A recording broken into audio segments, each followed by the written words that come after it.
Well, you certainly did turn it into a compelling story because I listened to it, and one of a moment from childhood I can remember, the scariest movie I've ever seen happened to be Psycho. I was about 10 or 12, and I started crying watching that. I mean, this shower scene really freaked me out. I was listening to your book. That was scarier than my memory of Psycho was. But what about Eddie Gein's story do you think, based on all the other, all your other subjects, what makes his different than anything you've ever covered? Well, Gein's story is different from any crime that I've ever heard of anywhere. I mean, I don't think There's no you know, comparison. There's no comparison. no, there's no comparison.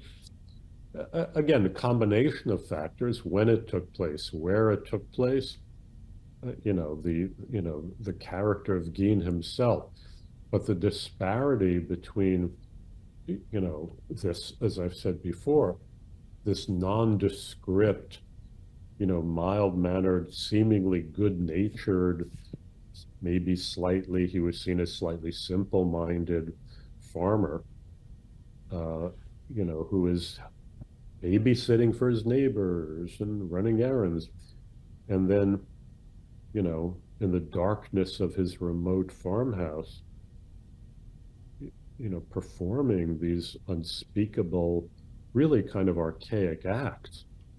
He was doing things, for example, that Aztec priests used to do when they, flayed the skins of their sacrificial victims and dressed themselves up in it. It's like something very ancient arose out of the depths, this disturbed man's psyche and possessed him, to perform these unimaginable deeds. When Gein revealed that he was digging up these the bodies came from the graveyards, that was much harder for people to believe than that he had gone around killing all these people. It's so beyond the bounds of comprehension. So yeah, I mean, as far as I have been able to determine in my many years of research, Gein is unique in not only in the annals of American crime but world crime.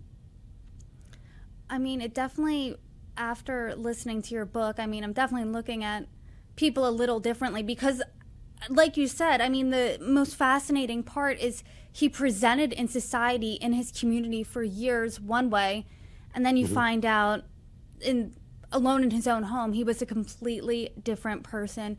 But Yeah. Harold Schechter, I appreciate the conversation so much. Thank you for lending your expertise here today to dive into Ed Gein's story. I appreciate it.